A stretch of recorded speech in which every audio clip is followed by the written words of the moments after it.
A Soso Produções convida você a se tornar um patrocinador. Semeie no nosso ministério. Com a sua oferta poderemos produzir muito mais vídeos. Este é um ministério independente e, por isso, precisa da sua participação. Inscreva-se no canal e compartilhe os vídeos. Seja um multiplicador desta visão.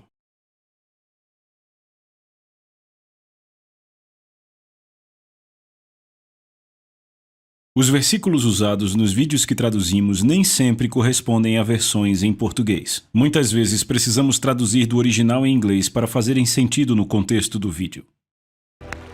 Pai, somos muito gratos pela palavra de Deus. Somos tão gratos pela sua graça.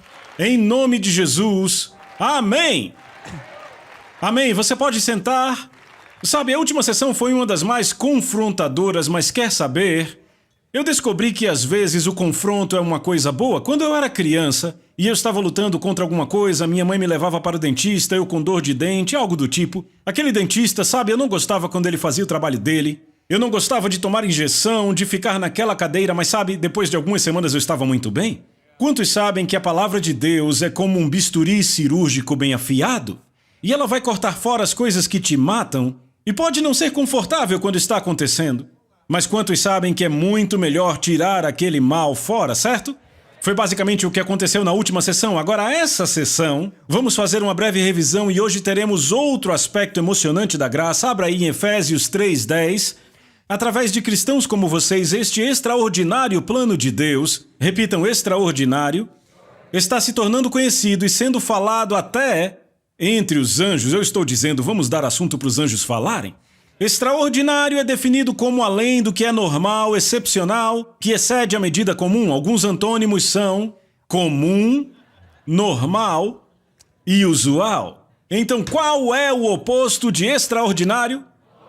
Normal. Vocês estão entendendo? Eu sei que não estão dormindo. Certo, já falamos que Deus se agrada quando vivemos extraordinariamente, correto?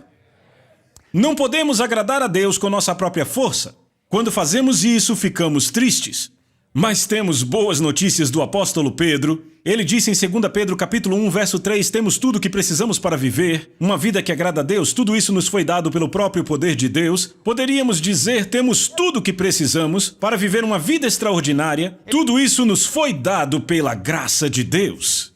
A graça é um dom gratuito, ela não apenas perdoa os nossos pecados, não apenas nos livra da maldição eterna, não apenas nos leva para o céu, mas ela também transfere para nós a natureza divina de Jesus e nos capacita para vivermos de forma santa e podermos contemplá-lo e conhecê-lo. Estão comigo? Agora então veremos outro aspecto da graça, um para o qual eu fico particularmente animado, certo? E eu vou abrir mostrando a vocês esse aspecto da graça, lendo algumas palavras que Jesus disse em João capítulo 15, verso 16. Jesus diz, vocês não me escolheram, eu escolhi vocês e designei vocês. Aponte para você mesmo e diga, eu fui designado. E designei vocês. Veja, você não foi designado pelo presidente, nem pelo homem ou pela mulher. Foi designado por Jesus. Eu designei vocês para que vocês vão e deem muito fruto. O tipo de fruto que perdura, de que tipo de fruto Jesus está falando? Veja João 14, verso 12. Ele diz, a verdade é que qualquer um que crê em mim, repitam, qualquer um. Diga de novo. Qualquer um que crê em mim vai fazer as mesmas obras que eu fiz, e obras ainda maiores. Você ouviu isso? O apóstolo Paulo não escreveu isso, Pedro também não. Jesus, com a sua própria boca, disse qualquer um. Note que ele não diz, se qualquer pastor crê em mim. Ele não disse qualquer evangelista, apóstolo, ele disse qualquer um. Crê em mim, as obras que eu fiz, ele fará, e obras maiores vai fazer. Eu não sei quanto a você, mas isso me empolga de verdade. E este é outro aspecto da graça. A graça nos dá o poder para irmos além da nossa capacidade natural. Paulo deixa isso bem claro em 2 Coríntios capítulo 9, versículo 8. Paulo diz, e Deus pode fazer toda a graça, repitam, toda a graça. Não alguma graça, não 95% de graça, toda graça. Abundar. Você ouviu isso? Deus pode fazer toda a graça abundar para vocês, repita eu, não só os apóstolos, para que vocês sempre, ouviram a palavra sempre e toda, estão pegando isso? Para que vocês sempre, tendo toda a suficiência em todas as coisas, possam ter abundância para toda boa obra? Isso é impressionante. abundar em graça capacitadora, nos equipa para suprir cada necessidade que possamos encontrar. Tudo pode ser conquistado no que diz respeito a trazer a provisão do céu para a terra, pois a graça livremente já proveu tudo. Agora, esse é outro aspecto da graça que não se fala muito. Jesus fez uma declaração interessante, eu vou começar falando disso. No Pai Nosso, ele disse: venha o teu reino, seja feita a tua vontade, na terra como é no céu. Vocês notaram que é uma oração futurista?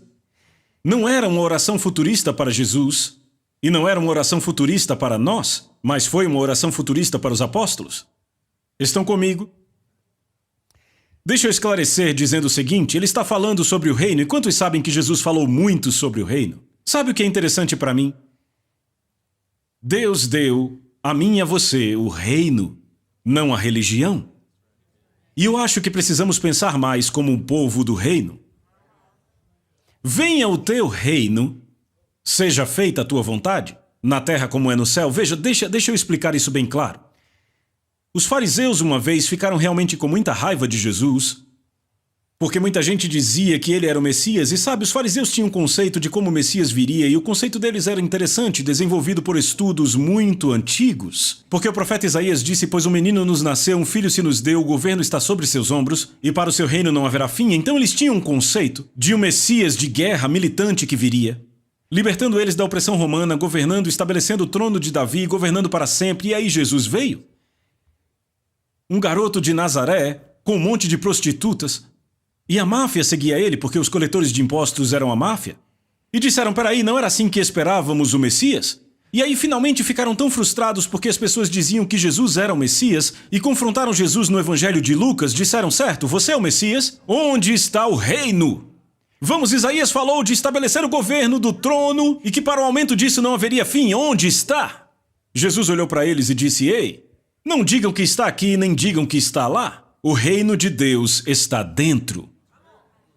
Ele disse especificamente dentro de vocês. Veja, esses vocês aí não eram os fariseus porque ele disse que eles eram do pai deles, o diabo? Estão comigo? Ele estava falando daqueles que nasceriam de novo e seriam os filhos de Deus. Estão comigo? Porque Jesus faz a seguinte declaração que é absolutamente impressionante. Ele diz no Evangelho de Lucas, eu vou ler para vocês. Ele diz no Evangelho de Lucas, capítulo 12, versículo 32, não temais, pequenino rebanho, porque vosso Pai se agradou em dar-vos o seu reino. Certo? Então temos que perguntar quando o reino veio. Certo? A resposta é simples: no dia de Pentecostes. E os apóstolos perguntaram a mesma coisa, a mesma pergunta incômoda quando eles estavam com Jesus. Pouco antes de ele subir, veja, ele morreu na cruz, foi sepultado, ressuscitou dos mortos. Eles sabiam, esse é o Messias, certo? Olharam para ele e disseram: ok, sabemos que você é o Messias. Não há dúvida sobre isso. Mas onde é que está o reino? Perguntaram: vai ser agora, neste tempo, que você vai restaurar o reino a Israel? Perguntaram isso em Atos, capítulo 1, verso 6. Mas ouça o que Jesus disse a eles. Ele disse: os tempos e as ocasiões são definidos pela própria autoridade do meu Pai, e não cabe a vocês saberem quando serão. Ele está falando do estabelecimento do reino físico dele, certo? Mas quando o Espírito Santo vier sobre vocês, vocês serão cheios de poder. Poder para fazer o quê? Estabelecer o reino. Estão comigo? Eu perguntei: estão comigo? O reino do qual ele está falando é o reino nos corações de homens e mulheres. Agora, embora se trate de algo interno, ele também afetará as vidas externamente, porque Paulo diz em 1 Coríntios 4, 20, pois o reino de Deus não é apenas uma conversa bonita, é viver pelo poder de Deus. Quando foi que o poder de Deus veio no dia de Pentecostes? O que Pedro disse no dia de Pentecostes? Ele disse: ei, a promessa de Deus de enchimento do seu poder e do seu espírito foi feita para vocês, seus filhos e aqueles que estão distantes e todos a quem Deus chama, ou seja, você e eu. Você pode dizer amém para isso? Então nós agora possuímos o poder, repitam o poder, para fazer o reino avançar, ok? Então Jesus responde a pergunta deles não só sobre o estabelecimento externo, mas sobre o interno também, certo? Pois definitivamente afeta o externo. Na terra como é no céu, vamos falar um pouco sobre como Jesus trouxe o modo de ser do céu para a terra, certo? É fácil ver a paixão dele nos evangelhos em dar, curar, libertar, revelar a sabedoria para uma vida bem-sucedida e significativa, certo? Vemos que Jesus era luz para os que estavam em trevas, ele era vida para os que estavam mortos. Vemos que ele era o conforto para os cansados, a cura para os doentes, a porta de libertação para os que estavam cativos. Ele era o caminho para o perdido, ele era a verdade para o confuso, ele era o pastor para as almas perdidas, o salvador dos impotentes, o redentor dos cativos, e a lista continua e continua. Você está aqui. Ele trouxe o céu, a terra, e ele disse: quem vê a mim, vê o Pai. Correto? Mas ouça as palavras maravilhosas que ele nos diz pouco antes de subir. Ele diz em João 20:21, ele diz: assim como o Pai me enviou. Ouçam essas palavras. Eu também vos envio.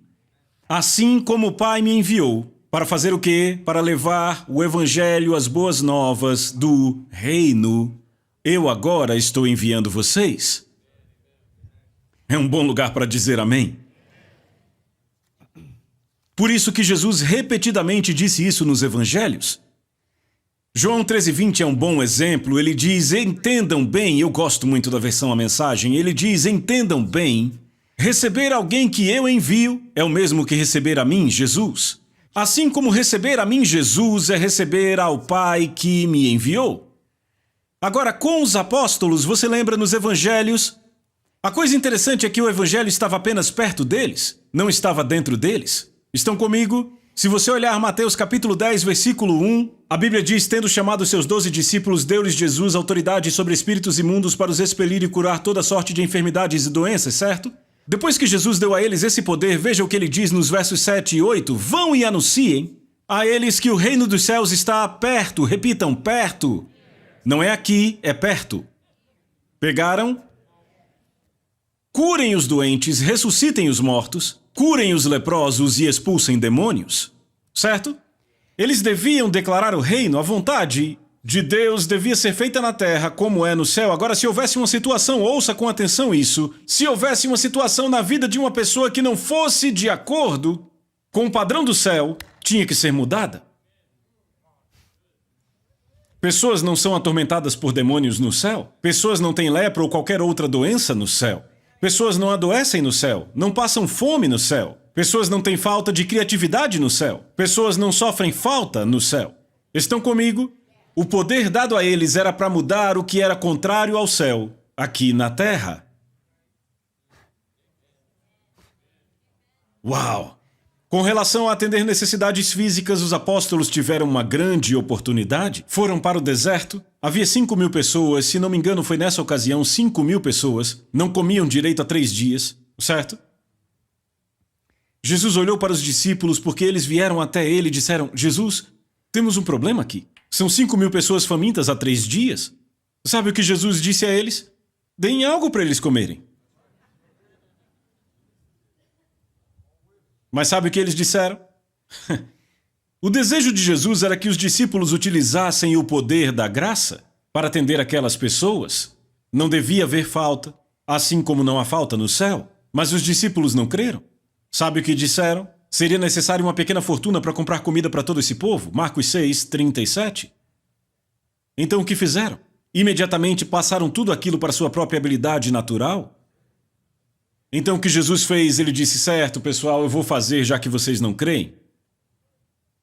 Então Jesus trouxe o céu para aquelas pessoas, supriu sua necessidade física, não há fome no céu.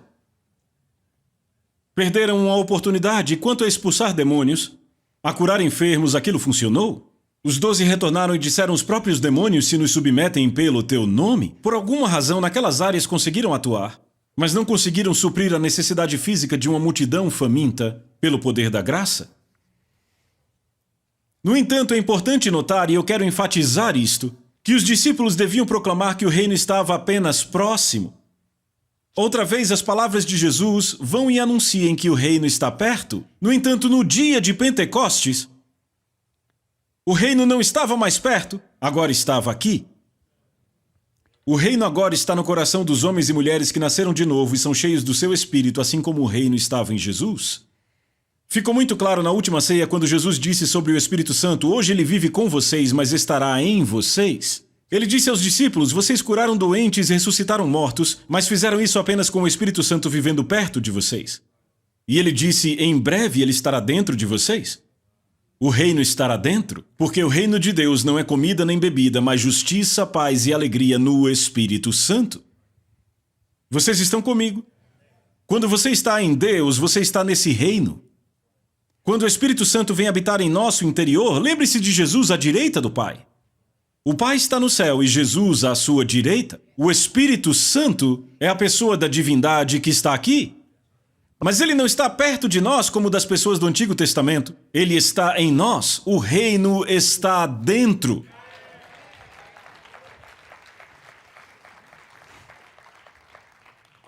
E agora começamos a ver coisas bem legais acontecendo depois do dia de Pentecostes. O que acontece? Assim que se enchem do Espírito Santo, começam a falar em línguas estranhas que nunca aprenderam. As multidões se reúnem para ouvi-los declarando as obras maravilhosas de Deus. E aí, naquele dia, 3.000 almas são salvas. Não porque operavam em sua própria habilidade, mas operavam no poder do reino, no poder da graça. Poucas horas depois estão indo orar e no caminho encontram um homem coxo sentado, que estava ali há muitos anos. E Pedro olha para ele e diz: prata e ouro não tenho, mas o que eu tenho eu te dou. O que é que ele tinha? O reino. Em nome de Jesus, levanta-te e anda. O que é interessante é que mais 5.000 pessoas são salvas como resultado daquele cara sendo curado. E é interessante porque Pedro não consegue nem fazer o apelo, ele é preso antes de conseguir. Mas ainda assim 5.000 foram salvos. Pedro e João agora são levados diante do Sinédrio, onde estão aqueles homens diante dos quais eles negaram Jesus. Na verdade, nem foi diante deles, eles negaram Jesus diante de servas. E agora estão diante daqueles homens que crucificaram Jesus, e Pedro, a Bíblia diz, é ousado. E a Bíblia diz que eles reconheceram a ousadia em Pedro e João. O que está acontecendo? O reino por dentro, baby, ele está operando nessa graça, você está comigo? Finalmente os liberaram e sabe o que Pedro disse? Ele disse aos caras do Sinédrio, disse: ei, eu vou ler as palavras dele, ok? Ele disse: foi a fé no nome de Jesus que levantou este homem e o curou. Então finalmente quando o Sinédrio não pôde encontrar qualquer acusação contra eles, Pedro e João foram liberados, voltaram para a igreja. E sabe o que acontece? O prédio inteiro treme quando eles oram. E então ouça o que a Bíblia diz depois que o prédio tremeu. Atos 4:33. Com grande poder, repitam, grande poder, os apóstolos davam testemunho da ressurreição do Senhor Jesus e grande graça. Eu vou dizer de novo. Grande graça havia em todos eles. Você viu isso? A graça está sendo atribuída como a capacitação de Deus. Com grande poder, os apóstolos davam testemunho da ressurreição do Senhor e grande graça havia em todos eles. O poder de Deus. Por quê? Porque o reino de Deus não é comida nem bebida, mas justiça, paz e alegria no Espírito Santo. O reino de Deus, na verdade, não é palavra, mas poder. E este poder é chamado de o dom gratuito da graça.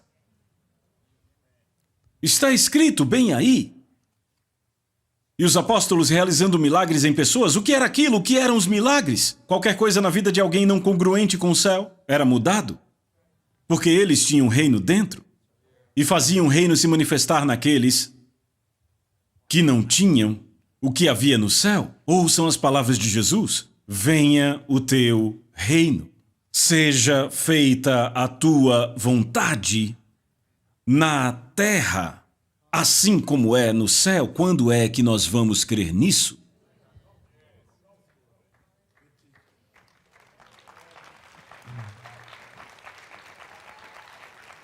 A graça não é apenas o dom do perdão, a natureza de Deus transmitida ao homem, revestimento de poder para viver uma vida santa, também é o revestimento de poder para promover o avanço do reino.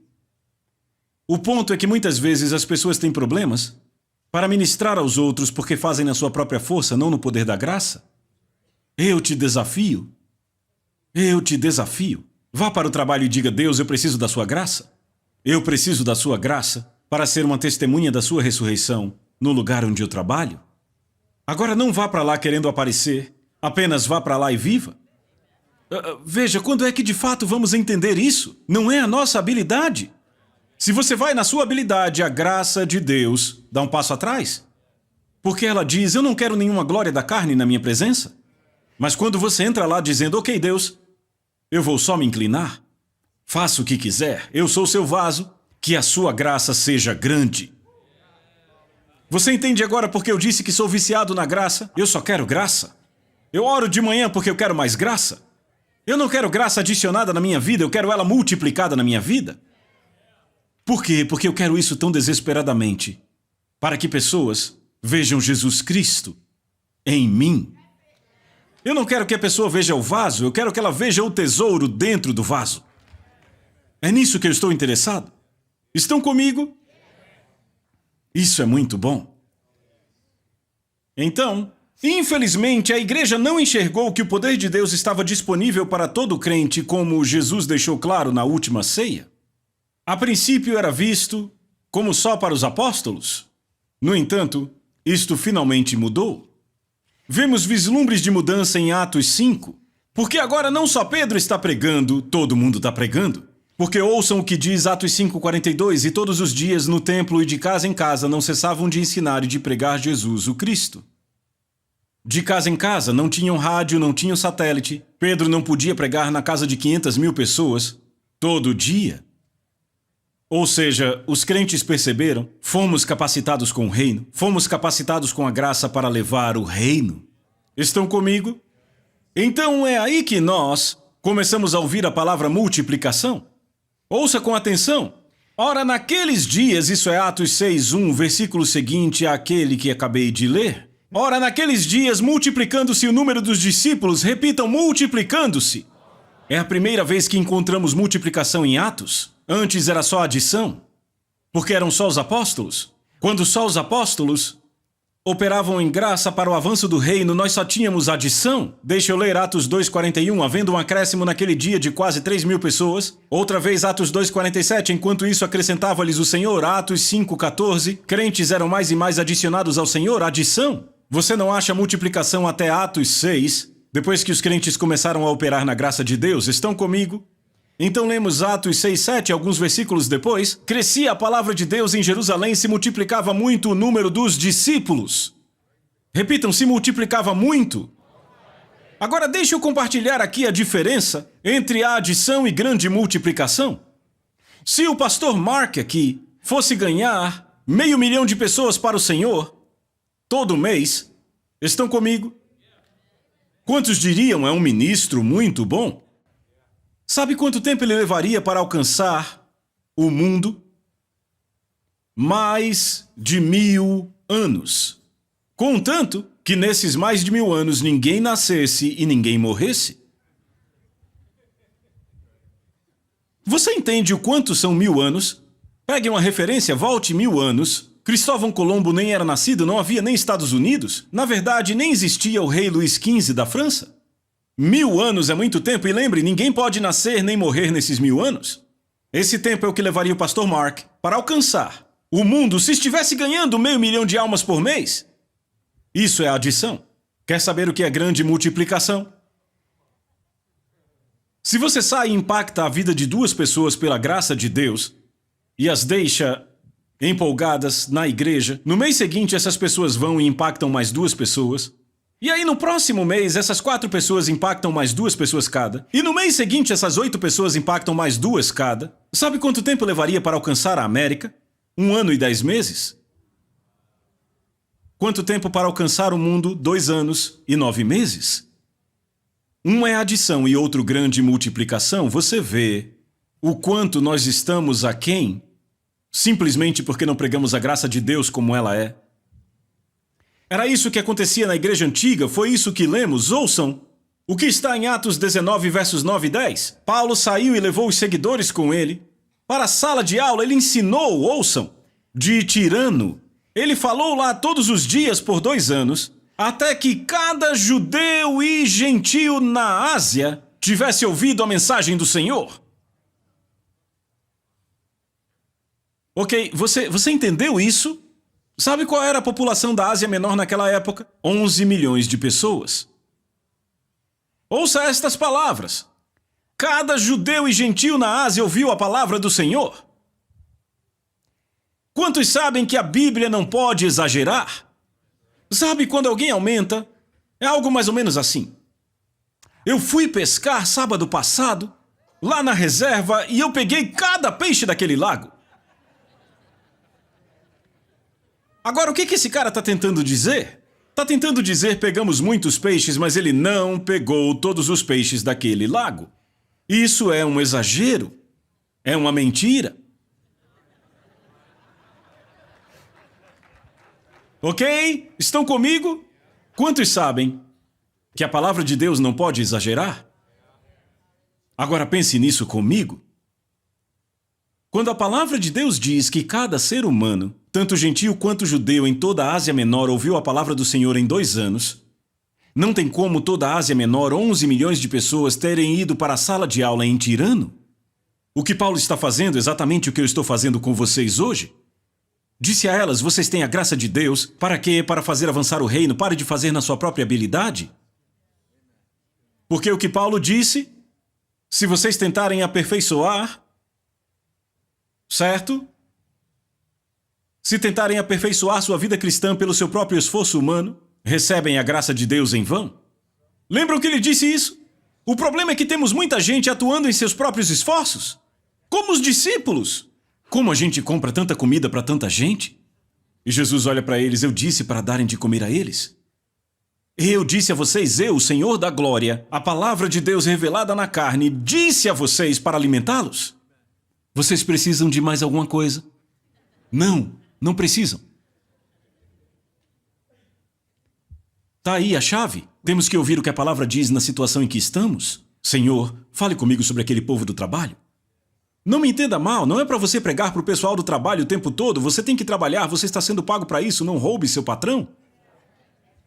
No entanto, você pode dar duro no trabalho e ser uma testemunha brilhante. Quer falar com eles? Deus mandou você fazer isso, convide eles para um almoço ou jantar. Mas se cada um de nós começar a se mover na graça de Deus, vamos multiplicar como foi na escola de Tirano. 11 milhões de pessoas, e não havia satélites. Não havia rádio. Ainda assim, cada pessoa, na Ásia Menor, 11 milhões de pessoas, ouviram a palavra do Senhor em 2 anos. Eu te digo, Paulo agarrou aquilo. Ele entendeu o que aconteceu quando só Pedro e João estavam operando no poder de Deus. Ele entendeu o que estava acontecendo. Outros contaram a ele o que acontecia. Porque agora, o que estavam dizendo, esses homens viraram o mundo de cabeça para baixo. Entenderam o poder da graça? Porque grande graça estava sobre ele e ele disse, esta mesma graça, lembre, Jesus disse, se qualquer crente, se qualquer um crê em mim, estão comigo? Ei, vocês estão aqui? Se você passeia pelo livro de Atos, é impressionante. Você descobre que havia crentes que não eram apóstolos, não eram profetas, não eram pastores, evangelistas ou mestres, mas faziam coisas extraordinárias pela graça de Deus. Lembra de Estevão? Estevão trabalhava na cantina. Era como se a igreja tivesse um Starbucks. E ele como se fosse um funcionário do Starbucks entregando café com leite antes do culto no domingo de manhã. Estão comigo? Mas sabe o que a Bíblia diz sobre Estevão que trabalhava na cantina? Atos 6:8, Estevão, um homem cheio da graça de Deus. Eu estou lendo para vocês da Bíblia. Estevão, um homem cheio da graça de Deus. Cheio de poder, realizou grandes milagres e sinais no meio do povo. Agora eu estou agindo apaixonadamente. Não havia grande graça apenas sobre os apóstolos para fazer o reino avançar. Havia grande graça sobre todos porque entenderam que Jesus havia dito se qualquer pessoa, homem, mulher ou criança. Estevão não apenas operava na esfera dos milagres, ele também era sábio. Ouça o que a Bíblia diz sobre ele. Alguns zelotes da sinagoga começaram a debater com ele, sabe? E através da graça de Deus ele falava a verdade de forma brilhante. Porque ouça o que a Bíblia diz sobre esse atendente da cantina. Não podiam resistir à sabedoria e ao espírito pelo qual Estevão falava. Ele não olhou para eles e disse, sabe, eu vou pedir para o pastor falar com vocês sobre isso. Ele percebia que a graça estava sobre a vida dele. Não só sobre a vida de Pedro. Ele era cheio de graça e poder. Oh, meu Deus! Eu vou ler isso de novo, e eu vou ler de novo. Deus pode fazer toda a graça abundar em vocês para que vocês sempre, tendo toda a suficiência em todas as coisas, possam abundar em toda boa obra. Ele diz toda a graça, ele diz abundar. Ele diz sempre, sempre, sempre, sempre, sempre, sempre. Estevão nunca se tornou um líder na igreja. Não era ministro em tempo integral até onde sabemos. Era apenas um crente que terminou bem. E veja como ele terminou, ele perdoou os que o apedrejaram. Temos outro homem chamado Ananias. Ananias era um homem, não diz que ele era chamado em um dos 5 dons ministeriais, mas Deus chega para esse crente, que sabe, poderia ser um zelador, ou talvez fosse um engenheiro, ou talvez tivesse um negócio, fosse empresário, e Deus chega até ele. E a Bíblia diz que havia um certo crente em Damasco chamado Ananias. Isso é Atos 9, verso 10. Então sabe o que Deus diz a ele? Deus diz, eu quero que você vá e ore por esse homem para que ele possa ver. Então Ananias foi e encontrou Saulo, impôs as mãos sobre ele e disse, irmão Saulo, o Senhor Jesus que apareceu para você na estrada me enviou para que você recupere a vista e seja cheio do Espírito Santo. Instantaneamente, algo como escamas caíram dos seus olhos e ele recuperou a vista. Você não ouve mais sobre Ananias no Novo Testamento porque ele não era um apóstolo, não era profeta, não era mestre. Ele foi só um crente que operou na graça de Deus para fazer o reino avançar. Estão entendendo? Jesus disse, vão por todo mundo e preguem o evangelho a todas as pessoas. Todo aquele que crer e for batizado será salvo, aquele que não crer será condenado. Crentes receberão poder para realizar milagres. Eles expulsarão demônios. E daí ele continua falando. Você aprendeu algo nessa sessão? Eu quero deixar isso claro. A graça de Deus, ouça com atenção, a graça de Deus não é só um dom gratuito, não é só perdão de pecados, não apenas garante nossa entrada no céu, também nos capacita com sua natureza, nos capacita para sermos santos e nos capacita para trazermos o céu a esta terra em trevas. Mas aí vem a grande pergunta, onde foi que nos desconectamos? Porque nem todos estão operando neste poder? É disso que vamos tratar na próxima sessão. E acreditem, eu tenho orado durante todas essas sessões só para chegar na próxima sessão. Vai ser muito maravilhoso. Você não vai querer perder. Vejo você na próxima. Amém! A Soso Produções convida você a se tornar um patrocinador. Semeie no nosso ministério. Com a sua oferta poderemos produzir muito mais vídeos. Este é um ministério independente e, por isso, precisa da sua participação. Inscreva-se no canal e compartilhe os vídeos. Seja um multiplicador desta visão.